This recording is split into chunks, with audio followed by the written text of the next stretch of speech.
ഇന്ന്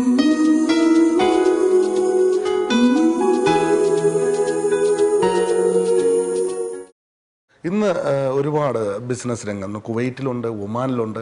വളരെ തിരക്കേറിയ ഒരു ബിസിനസ് ജീവിതമാണ് താങ്കൾ. തിരക്കേറിൽ നിന്ന് നമ്മൾ നോക്കുമ്പോൾ എങ്ങനെയാണ് ആ ബിസിനസ്സിനെ മാനേജ് ചെയ്യാൻ കഴിയുന്നത്?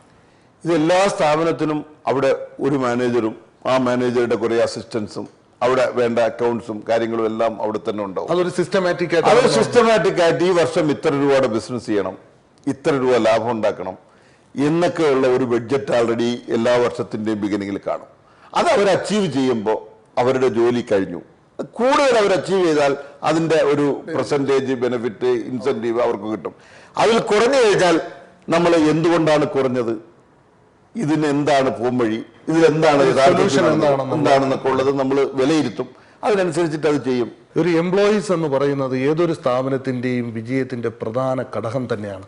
താങ്കൾ ഒരു എംപ്ലോയി ആയിട്ടാണ് ജീവിതം ആരംഭിച്ചത്. ഒരു എംപ്ലോയിയുടെ ജീവിതം എന്താണെന്നും എംപ്ലോയിയുടെ പ്രശ്നങ്ങൾ എന്താണെന്നും ഏറ്റവും കൂടുതൽ മനസ്സിലാക്കാൻ കഴിവുള്ള ഒരാളാണ് താങ്കൾ. അപ്പോൾ എത്രത്തോളമാണ് ഹെർക്കുലീസിന്റെ ഒരു ഫാമിലി മെമ്പേഴ്സായ ഈ എംപ്ലോയീസുമായിട്ടുള്ള റിലേഷൻ? ഈ എംപ്ലോയീസ് എല്ലാം സത്യത്തില് അവരെങ്ങനെ എന്നെ കാണുന്നുവെന്ന് ഞാൻ അസസ് ചെയ്യുകയാണെങ്കിൽ, ഒരു വീട്ടിലെ ഗൃഹനാഥന് യഥാർത്ഥത്തിൽ കൊടുക്കേണ്ട എല്ലാവിധമായ അംഗീകാരവും സ്നേഹവും ബഹുമാനവും തരുന്ന ആളുകളാണ് എൻ്റെ കൂടെയുള്ള എല്ലാവരും.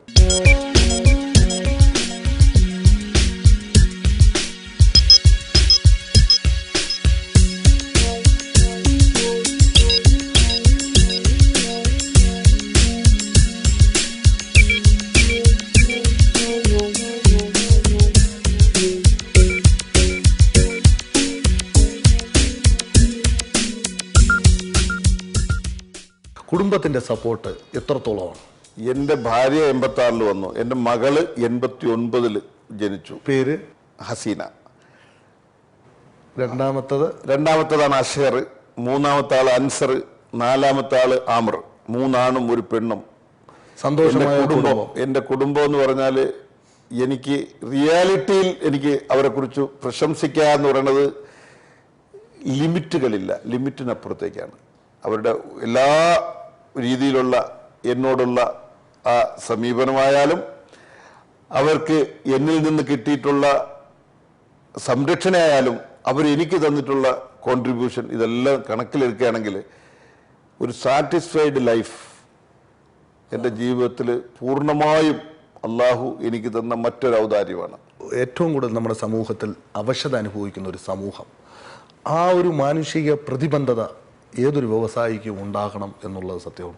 എത്രത്തോളമാണ് ഒരു മാനുഷിക പ്രതിബദ്ധത താങ്കൾ കാണുന്നത്? തീർച്ചയായും മനുഷ്യർ എന്ന് പറയുന്നത് അള്ളാഹുവിൻ്റെ ദാസന്മാരാണ്. ഈ ദാസന്മാരിൽ പലരെയും പല രീതിയിലാണ് ദൈവം നിർമ്മിച്ചിരിക്കുന്നത്.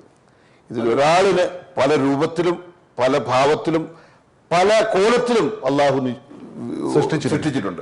ഇതില് ഒരു വിഭാഗത്തെ വെളുപ്പായിട്ടും വേറൊരു വിഭാഗത്തെ കറുപ്പായിട്ടും വേറൊരു വിഭാഗത്തിന് അംഗവൈകല്യത്തോടെയും അംഗവൈകല്യം അല്ലാതെ തന്നെയും ബുദ്ധിമാന്യതയിലും ഒക്കെ ഇങ്ങനെ ധാരാളം പേര് സൃഷ്ടിച്ചിട്ടുണ്ട്. പക്ഷെ ഈ എല്ലാ സൃഷ്ടിയും നമ്മളറിയാത്ത പല കഴിവുകളോടുകൂടിയാണ് അള്ളാഹു സൃഷ്ടിച്ചിട്ടുള്ളത്. അപ്പൊ ഇതിൽ ഒരു വിഭാഗത്തെ നിങ്ങൾ ഉയർത്തുകയും വേറൊരു വിഭാഗത്തെ താഴ്ത്തുകയും ചെയ്യുന്ന ജോലി മനുഷ്യൻ ചെയ്യാൻ പാടില്ല.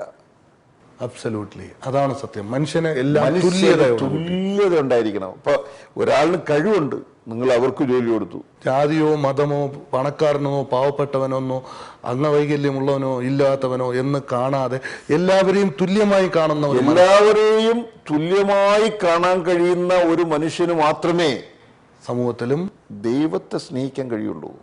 ഒരു കഴിഞ്ഞുപോയ കാലഘട്ടം, ഒരുപാട് വർഷങ്ങളുടെ ജീവിത അനുഭവങ്ങളുടെ ഒരു വലിയ നിഘണ്ടു തന്നെ താങ്കളുടെ കൈവശമുണ്ട്. കഴിഞ്ഞുപോയ കാലഘട്ടങ്ങളെക്കുറിച്ച് ഓർക്കുമ്പോൾ ഇപ്പോൾ എന്തു തോന്നുന്നു? ഒരുപാട് വർഷം നമ്മൾ ജീവിച്ചു. നമ്മൾ ഒരുപാട് ഈ സമൂഹത്തോട് കടപ്പെട്ടിരിക്കുകയാണ്. ദൈവത്തോട് കടപ്പെട്ടിരിക്കുന്നതിന് ദൈവം നമുക്ക് തന്ന ഒരുപാട് നന്മകൾ പറയാനുള്ളത് പോലെ നമ്മൾ മറ്റുള്ളവരിലേക്ക് എത്തിക്കേണ്ട ഒരുപാട് കടമകൾ ദൈവം നമ്മളെ ഏൽപ്പിച്ചിരിക്കുകയാണ്. അപ്പം ആ കടമകൾ എന്നുള്ള രീതിയിൽ നമ്മൾ അതും പൂർത്തിയാക്കേണ്ടതുണ്ട്, ബാധ്യതയുണ്ട്. ആ ബാധ്യതയുടെ ഭാഗമായി കുറെ കാര്യങ്ങളെല്ലാം നമ്മൾ ചെയ്യണം എന്നുള്ളതാണ് ഞാനിപ്പോ കഴിഞ്ഞുപോയ കാലഘട്ടത്തിൽ നിന്ന് നമ്മൾ ഇരിക്കണം. അപ്പൊ അതിനു വേണ്ടിയിട്ടുള്ള ചില സാമൂഹിക ബാധ്യതകൾ നമ്മൾ ഏറ്റെടുത്ത് തുടങ്ങിയിട്ടുണ്ട്. ഞാൻ മുമ്പ് മറ്റുള്ളവരോട് ചേർന്നായിരുന്നു ഇത് ചെയ്തിരുന്നത്. ഇപ്പൊ ഞാൻ ഇൻഡിവിജ്വൽ അല്ല, ഒരു ഗ്രൂപ്പായിട്ട് തന്നെ ഞങ്ങൾ ഒരു ട്രസ്റ്റ് രൂപീകരിച്ചിട്ട് ആ ട്രസ്റ്റിന് വേണ്ടിയിട്ട് ഞങ്ങൾ ഒരു നല്ല വിഭാഗം ജനങ്ങളെ ഉൾപ്പെടുത്തിക്കൊണ്ട് ഒരു ഏകദേശം എനിക്ക് പറയാനുള്ളത് ഒരു മെഡിക്കൽ സിറ്റി തന്നെ ഞങ്ങൾ തുടങ്ങാൻ പോവുകയാണ്. അത് നോട്ട് ഫോർ എനി ഇൻഡിവിജ്വൽ ബേസിലല്ല, അതിന്റെ നേതൃത്വം കൊടുക്കുന്നതിൽ ഒരാളാണ് ഞാൻ. അത് വളരെയധികം സക്സസ് ആവട്ടെ എന്ന് പ്രാർത്ഥിക്കുന്നു. Thank you. ഫ്യൂച്ചർ പ്ലാൻസ് എന്തൊക്കെയാണ്? ഫ്യൂച്ചർ പ്ലാൻസ് ഇനി എൻ്റെ മക്കളെല്ലാം, മൂത്ത മോള് അവളുടെ വിവാഹം ഉടനെ നടത്തണമെന്ന് ആഗ്രഹിച്ചുകൊണ്ടിരിക്കുകയാണ്. അത് അവൾ അമേരിക്കൻ യൂണിവേഴ്സിറ്റി കഴിഞ്ഞ് ഇപ്പം ബിസിനസ്സിലൊക്കെ ഇൻവോൾവ് ചെയ്യുന്നുണ്ട്. പിന്നെ എൻ്റെ മകൻ, അവൻ ഫുൾ ടൈം ബിസിനസ്സിൽ എന്നെ സപ്പോർട്ട് ചെയ്യുന്നുണ്ട്. രണ്ടാമത്തെ മകൻ, അവൻ എഞ്ചിനീയറിംഗ് NIT തേർഡ് ഇയർ ഇപ്പോൾ ആയിട്ടുണ്ട്. മൂന്നാമത്തെ മകൻ, അവനിപ്പോൾ +2 ആണ്. അവന് മെഡിസിൻ പോകണമെന്ന് അവൻ ആഗ്രഹിക്കുന്നുണ്ട്. അപ്പോൾ ഇതെല്ലാവരും അവർ ഇങ്ങനെ ഒരു ലെവലിലേക്ക് എത്തി. ഇവരുടെ ഒരു ഏകദേശം ഒരു രൂപം വരുമ്പോഴത്തേക്കും ഞാനൊരു ചെറിയൊരു റിട്ടയർമെന്റ് സ്റ്റൈലിലേക്ക് പോയിക്കൊണ്ട് ഞാൻ ഈ വക ജനങ്ങളെ സാമൂഹികമായും ജനങ്ങൾക്ക് ഉപകാരപ്രദമായ കാര്യങ്ങളിലേക്കും എൻ്റെ ടൈം ഒന്ന് ഫുൾ ടൈം കോൺട്രിബ്യൂട്ട് ചെയ്യാനുള്ള ഒരു തീരുമാനവും, അങ്ങനെ ഒരു തീരുമാനത്തിൽ എന്തൊക്കെ ചെയ്യാൻ പറ്റുമോ അത് മുഴുവൻ ചെയ്ത് സക്സസ് ആക്കാൻ പറ്റുന്ന ആ ഒരു വലിയൊരു സ്വപ്നത്തിലാണ് ഇപ്പൊ ഇരിക്കുന്നത്. ആ സ്വപ്നം സാക്ഷാത്കരിക്കട്ടെ. Thank you. അതിനുവേണ്ടിയുള്ള ദീർഘായുസ്സും ആരോഗ്യവും സർവ്വലോക തമ്പുരാൻ താങ്കൾക്ക് നൽകട്ടെ എന്ന് മാത്രം പ്രാർത്ഥിക്കുന്നു. ഒരുപാട് നന്ദി. Thank you.